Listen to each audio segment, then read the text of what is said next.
Looking to make the most out of your one-day trip to Magic Kingdom? Here's how to plan Magic Kingdom in a day.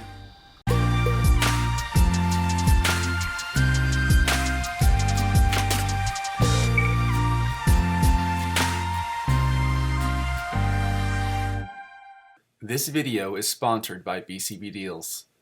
Local coupons and deals. What's up guys, welcome back to O-Town Review, and in today's video we're going to show you how to plan Magic Kingdom in one day. We're going to show you all the tips and tricks that you need to make the most out of your one-day trip to Magic Kingdom so you're not stuck waiting in lines and you're going to get the most out of the money that you spend for your trip to the Magic Kingdom. Yeah, especially with what's going on with the restrictions and everything at Disney just takes more time. So you just want to maximize the time that you have there because nowadays you're gonna actually have less time with all the extra precautions they have to take. All right guys, so let's just jump right into what we think are the best tips and tricks to plan Magic Kingdom in one day. So here's a really good tip. Pack a cooler. Disney World allows you to bring in a cooler, not a rolling cooler, but like a shoulder bag cooler. Their dimensions are on their website. And you can pack snacks, lunch, whatever you want, drinks. This saves you a ton of time from waiting in those lines just to buy a drink or a snack or lunch, because those lines are crazy, especially like during the prime hours of eating. Especially if you have kids and they're wanting something to eat every 10 minutes, this is gonna save you the most time. Plus, you're gonna save money. Oh yeah. And if you wanna learn more about saving money, we have a video on how to do Disney on the cheap, so check that out. Okay, the next tip is to arrive early and commit to a rope drop. In Disney terminology, a rope drop means the time that they actually open the park and let you into the areas where the rides are at. At Magic Kingdom, the park opens 1 hour early before the posted time, but you can only go inside the Main Street area. If you get there that hour early, you can get up to the actual ropes and wait there until they actually open the park for you to go in, and you can go immediately to your favorite ride, saving you a ton of time. Also, keep in mind, if you're driving to the park, the parking lot is actually separated from the entrance by a lake. You have to take the monorail to the gate, or you have to take a ferry. Calculate that into your arrival. Make sure that if you're driving there that you're gonna get there extra early. Here's another tip. Go on a day when the park is open later. You can verify this information on their website, but usually during the holiday hours, they have extended times. So it might be beneficial to visit the park or plan your trip around those days so you actually have more time to spend at the park, more bang for your buck. And that leads to my next tip. Use a crowd calendar. So, what is a crowd calendar? Well, online there are different websites that let you know, based on history, what days and what seasons the parks are going to be more full. So, based on your flexibility, you can choose days that are off days or choose times of the year that are off-season times to go to the park when there are fewer people there. A great crowd calendar that I like to use is from a website called touringplans.com, and you can check out the link in the description below. You'd be surprised how much the crowds can fluctuate based on a day or a time of the year. For instance, in October, pretty much the whole entire month is very slow up until Halloween, and it goes from a 1 rated crowd, which is the lowest capacity, to a 10. Okay, so this one should be a no-brainer, but choose the land that you want to go to first. Tomorrowland, Frontierland, whatever that is. Plan to do all your rides in that land while you're there during that set period of time. The last thing you want to do is just go back and forth, back and forth. That is like the ultimate time waster. Yeah, and know your park layout. It's very important ahead of time to know where everything is situated within the park. Basically just by memory. If you can do that, because it's going to help you so much. You're not going to have to look at your map every time you want to go somewhere. Yeah, this is beneficial also if you have kids, like you're there with kids.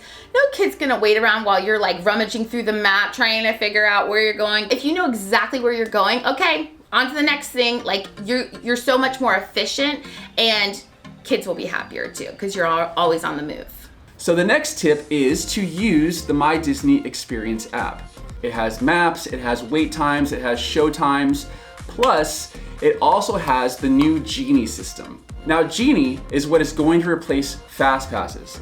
Yes, you've heard correctly, Fast Passes are going away. Basically what Genie does, it allows you to reserve your spot in line for certain rides ahead of time. So when you use the Genie app, if you buy the Genie Plus option for $15 per person, you can reserve a spot in line in the rides that you want to go to ahead of time. That puts you in an expedited line, kind of like the Fast Pass, where you get there at your allotted time and you get to wait in a line that takes less time. Now, how soon in advance are you able to reserve those times? As of this point, we really don't know because they haven't released the actual system yet. It's supposed to come out this fall, 2021. But from my understanding is you can only do it the day that you're in the park. And keep in mind that costs $15 a day, but you will have shorter wait times per ride if you choose to do that. So it might be worth the money. Yeah. Okay, this next tip is great, especially if you have kids. On Etsy, they sell a plethora of Disney ears. You can customize them.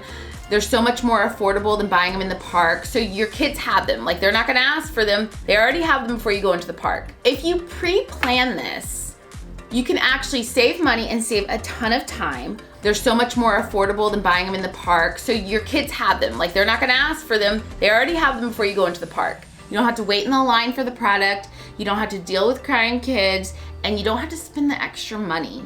Especially having to go through these stores when your kids want Yes. to wander around and look at stuff, and you're gonna save so much time if they already have stuff that they want. Yes. That's Disney related, so that's a good tip. Yeah. Okay, so the next tip is to prioritize your favorite, your medium, and your least favorite rides in order.